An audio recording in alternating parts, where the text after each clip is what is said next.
വെബ്സൈറ്റിൽ എല്ലാ കാര്യങ്ങളും വന്നില്ലേ? പിന്നെ ചോദ്യത്തിന് എന്താ പ്രസക്തി? കാരണം നേതാക്കൾ പറഞ്ഞത് പിണറായി വിജയനെ കേന്ദ്രീകരിച്ചുള്ള പ്രവർത്തനം ആയിട്ടില്ല. വെബ്സൈറ്റിൽ എല്ലാ കാര്യങ്ങളും വന്നു കഴിഞ്ഞു. പാർട്ടി കേന്ദ്ര കമ്മിറ്റി കണ്ടെത്തിയിട്ടുള്ള കാര്യങ്ങൾ, തെരഞ്ഞെടുപ്പ് സംബന്ധിച്ചിട്ടുള്ള പരിശോധന, എല്ലാ കാര്യങ്ങളും ഒരു ഡോക്യുമെൻറ്റ്സായിട്ട് വന്നിട്ടില്ലേ? പിന്നെ അതിനെക്കുറിച്ച് വേറെ സംശയങ്ങളെന്താ? അപ്പോൾ അതാണ് നമുക്ക് പറയാനുള്ളത്. എനിക്ക് പറയാനുള്ളതും ആ പ്രസിദ്ധീകരിച്ച ഡോക്യുമെൻറ്റ്സിൽ വന്നിട്ടുള്ള കാര്യങ്ങൾ തന്നെയാണ്. അതിനപ്പുറത്തേക്കൊന്നും ഇപ്പോഴതിന് പ്രസക്തിയില്ല. ഒരാളെന്നല്ല, ആ വാക്കുകൾക്കോ ആ ചോദ്യങ്ങൾക്കോ ഇപ്പോൾ വലിയൊരു പ്രസക്തിയേ ഇല്ല. എല്ലാ കാര്യങ്ങളും കേന്ദ്ര കമ്മിറ്റിയുടെ നിരീക്ഷണത്തിൽ വെബ്സൈറ്റിൽ വന്നു കഴിഞ്ഞു. പിന്നെ നിങ്ങൾക്കെല്ലാം എനിക്ക് തോന്നുന്നു നിങ്ങളെല്ലാം അത് കണ്ടു വായിച്ചില്ലേ?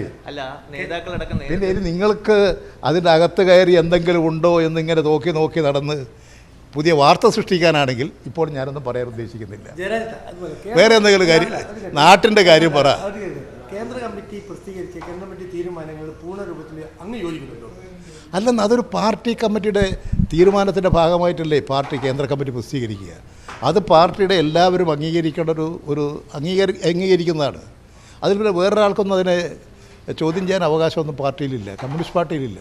അതിനനുസരിച്ച് മാറ്റങ്ങൾ വരുത്തും. ഏത്? അത് ഒരു തെറ്റുതിരുത്തൽ പ്രക്രിയയുടെ ഭാഗമായിട്ടാണ്. കഴിഞ്ഞ തെരഞ്ഞെടുപ്പിൽ അപ്രതീക്ഷിതമായിട്ടുള്ള പരാജയമാണ് ഉണ്ടായത്. സാധാരണഗതിയിൽ അങ്ങനെ ഒരു റിസൾട്ട് ജനങ്ങൾ പ്രതീക്ഷിക്കുന്നില്ലായിരുന്നു. പക്ഷേ പ്രതികൂലമായ ഒരു ഫലമുണ്ടായി. അത് സംബന്ധിച്ച് പാർട്ടി വിശദമായി പരിശോധിച്ച് കുറവുകളൊക്കെ കണ്ടെത്തി കേന്ദ്ര സംസ്ഥാന പാർട്ടി കമ്മിറ്റികളെല്ലാം പരിശോധിച്ച് അതിൻ്റെ ഭാഗമായിട്ടുള്ള ഒരു തിരുത്തൽ നടപടി എന്താണോ ഞങ്ങൾക്ക് വന്നിട്ടുള്ള വീഴ്ച അത് കണ്ടെത്തി പരിഹരിച്ചുകൊണ്ട് പാർട്ടിയെ കൂടുതൽ കരുത്തുറ്റതാക്കി ഏറ്റവും ജനകീയ പിന്തുണയുള്ള ഒരു വലിയ പാർട്ടിയാക്കി മാറ്റാൻ ചെയ്യേണ്ട കാര്യങ്ങളെക്കുറിച്ചിട്ടുള്ള ഒരു ദിശാബോധം പാർട്ടിക്കകത്തും ബഹുജനങ്ങൾക്കിടയിൽ നൽകാൻ പറ്റുന്ന പ്രസിദ്ധീകരണമാണ് പാർട്ടിയുടെ വെബ്സൈറ്റിൽ വന്നിട്ടുള്ളത് എന്നാണ് ഞാൻ മനസ്സിലാക്കുന്നത്. ഈ പാർട്ടി എല്ലാ അണികൾക്കും ജനങ്ങൾക്കും കൂടി കാര്യങ്ങൾ ബോധ്യപ്പെടാൻ കൂടി വേണ്ടിയിട്ടാണ്. അല്ല, പാർട്ടിയുടെ കാര്യം ഞങ്ങൾക്ക് എന്താ രഹസ്യമുള്ളത്? ഞങ്ങൾക്ക് ജനങ്ങളോടല്ലേ, ജനങ്ങളിലാണ് ഞങ്ങൾക്ക് വിശ്വാസം. ആ ജനങ്ങളെ വിശ്വാസ്യതയിലെടുത്ത് ഞങ്ങൾക്ക് പറയാനുള്ള കാര്യങ്ങൾ ജനങ്ങളോട് പറയും. പോരെ? ഏതാ അല്ല, ന്യൂ ജനറേഷൻ ഈ BJP സംഘപരിവാർ ശക്തികളുടെ നിലപാടിനെതിരാണ്. ആ ന്യൂ ജനറേഷൻ അവരുടെ പ്രതികരണമാണ് ഈ സമരങ്ങളിൽ വന്നിട്ടുള്ളത്. ഇപ്പോഴും പല സംഘടനകളും ആ ന്യൂ ജനറേഷനെ ആശ്രയിക്കുന്ന നിലയിലേക്ക് പോലും രാഷ്ട്രീയ കാര്യങ്ങൾ പോവുകയാണ്. ഏതായാലും സംഘപരിവാർ ശക്തികളുടെ BJP സംഘപരിവാർ ശക്തികളുടെ ഭരണം ജനവിരുദ്ധമാണ്, യുവജനങ്ങൾക്കെതിരാണ്, സ്ത്രീകൾക്കെതിരാണ്, ജനാധിപത്യ സമ്പ്രദായങ്ങൾക്കെതിരായിട്ടുള്ള ഒരു നീക്കമാണ് നടന്നുകൊണ്ടിരിക്കുന്നത്. ആ നീക്കത്തിനെതിരായിട്ടുള്ള ഒരു രോഷമാണ് യുവാക്കളിൽ വന്നത്. പിന്നെ നാടാകെ പടർന്നു, ഇന്ത്യ ആകെ ആ പ്രതിഷേധത്തിലേക്ക് വളർന്നു വന്നിട്ടുണ്ട്. കേരളത്തിലും ആസൂത്രണ കമ്മീഷൻ PSC ഇതിലൊക്കെ കേരളത്തിൽ ചോദ്യപേപ്പറും കാര്യങ്ങളും ആരോപണം വരുന്നുണ്ട്. അതും എല്ലാ കാര്യങ്ങളും ഇപ്പോൾ പരിശോധിച്ച് വരട്ടെ. ഞാനത് പരിശോധിച്ച ഒരാളല്ലല്ലോ, എനിക്ക് പറയാൻ പറ്റൂ. എല്ലാ കാര്യങ്ങളും പരിശോധിച്ച് വരട്ടെ. വന്നാൽ അതിൽ ശരിയും തെറ്റും നോക്കിയിട്ട് പറയാം.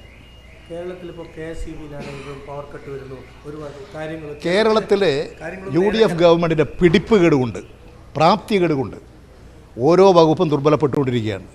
ഞാൻ ഒരു മുഖ്യമന്ത്രി പറയുകയാണ് 10,000 കോടി ടാറ്റ കപ്പലുണ്ടാക്കാൻ പോണു. എവിടെയാണ് കപ്പൽ? എന്താ ഒരു മുഖ്യമന്ത്രി പറയുന്ന? അദ്ദേഹത്തിന് നിശ്ചയമുണ്ടോ?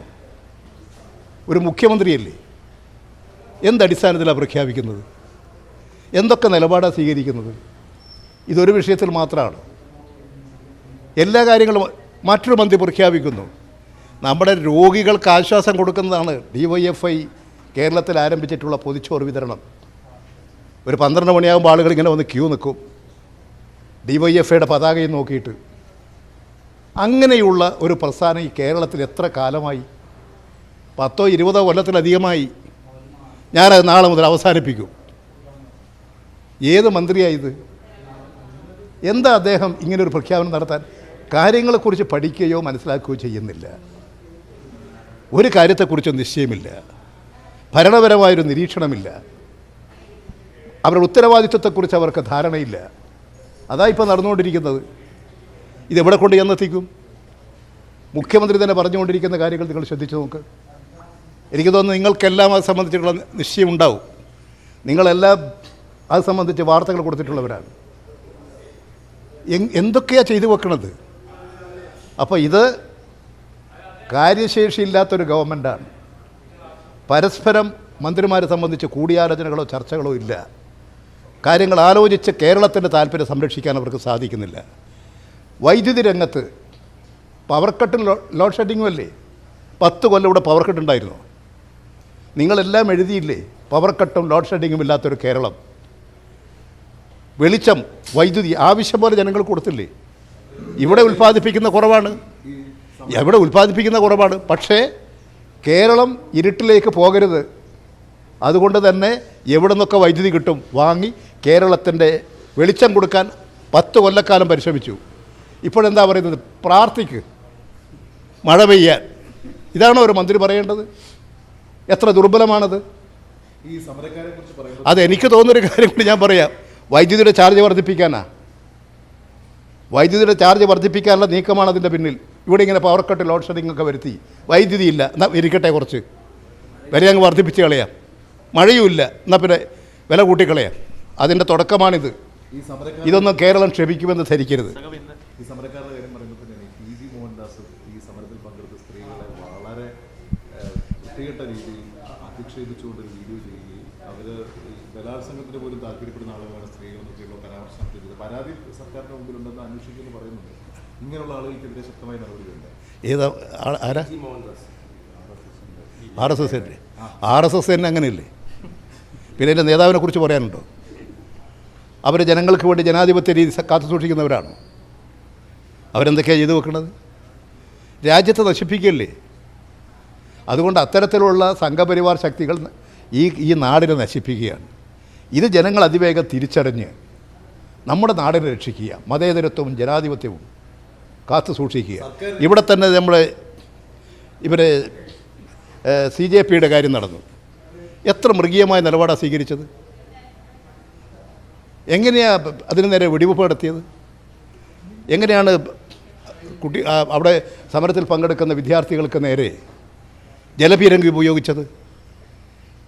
എന്തും ചെയ്യാമെന്നാണോ? ഒരു അധികാരം കിട്ടി, അതെങ്ങനെ കിട്ടിയെന്നുള്ളത് എല്ലാവർക്കും അറിയാം. ഈ സർക്കാർ ഇയാൾക്കെതിരെയുള്ള അന്വേഷണം ഊർജിതമായിട്ട് കൊണ്ടുപോകും. എന്താ ഏത് ഈ PG മോഹൻദാസിനെതിരെ ഒരു അന്വേഷണം നടത്തുന്നത്? നടക്കട്ടെ, അതെല്ലാം നടക്കേണ്ട കാര്യമാണ്. നടന്ന മാത്രം പോലെ ശക്തമായ നിലപാട് സ്വീകരിക്കണം. അത് RSS സ്വീകരിക്കുമെന്ന് നമുക്ക് നോക്കാം. ഇന്നലെ CMRL പിണറായി വിജയൻ ഇടപെടലിൽ ഒരു വെല്ലുവിളി സുധാകരൻ നടത്തുന്നു. അത് സംസ്ഥാന സർക്കാരിന് നട്ടലുണ്ടെങ്കിൽ അന്വേഷിക്കണമെന്ന്. അപ്പോൾ കോൺഗ്രസ് സുധാകരൻ എന്തെല്ലാം വെല്ലുവിളിച്ചതാണ്? എന്നെ വെടിവെച്ചിട്ടില്ല എന്ന് പറഞ്ഞ് നടന്നുകൊണ്ടല്ലേ? അല്ല, ഇത് കോൺഗ്രസ് പാർട്ടി എന്നെ വെടിവെച്ചിട്ട് ഞാൻ ആശുപത്രി കിടന്ന് വെടിവെച്ചിട്ടുമില്ല, വെടി കൊണ്ടിട്ടുമില്ല. എന്തൊക്കെ നടത്തിയ സുധാകരനാണ്. ആ സുധാകരനല്ലേ നാൽപ്പാടി വാസുവിനെ വെടിവെച്ച് കൊല്ലാൻ നേതൃത്വം കൊടുത്തത്?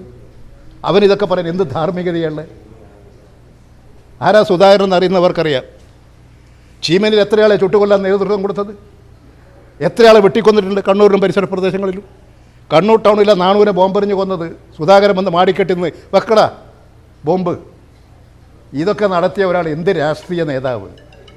അദ്ദേഹത്തിന് പറയുന്നതിനൊക്കെ നിങ്ങളെന്തിനാ ഇത്ര അധികം പ്രാമുഖ്യം കൊടുക്കുന്നത്? തള്ളിക്കളയൂ. എന്ത് കോൺഗ്രസ് പാർട്ടിയിൽ?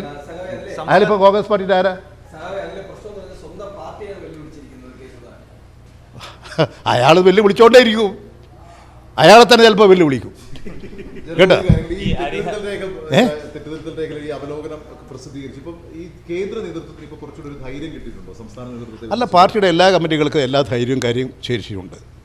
എല്ലാ പാർട്ടി കമ്മിറ്റികളും നല്ല നിലയിൽ പ്രവർത്തിച്ചുകൊണ്ടിരിക്കുന്ന പാർട്ടി ഘടകങ്ങളാണ്.